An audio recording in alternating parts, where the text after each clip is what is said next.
He fired me on a Monday morning while I was still holding the mop. Didn't even blink.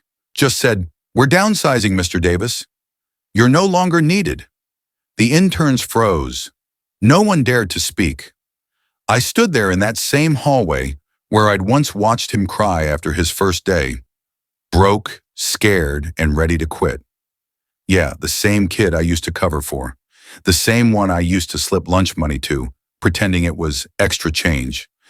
Back then, he called me sir with respect in his voice. Now he said it like a stain he was trying to wipe off his new office floor. When security escorted me out, I didn't fight it. I just smiled, nodded, and said, "You'll understand someday." I meant it, because I knew how power blinds people, how fast gratitude fades when titles change. For years, I took whatever job I could find. Small contracts, school cleaning, late-night shifts.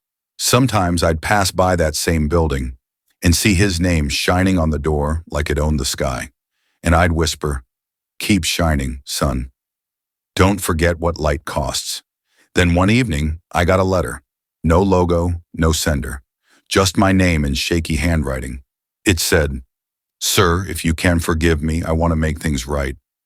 Please come to 18 Wilmore Street tomorrow, 9 a.m. sharp." I almost didn't go, but curiosity has a way of dragging old wounds into daylight. When I got there, I saw him, sitting on a wooden bench outside a half-built office complex, wearing the same look he had years ago.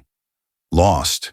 He stood up, tears already forming, said, "You were the only one who ever believed in me, and when I finally got power, I used it to erase you.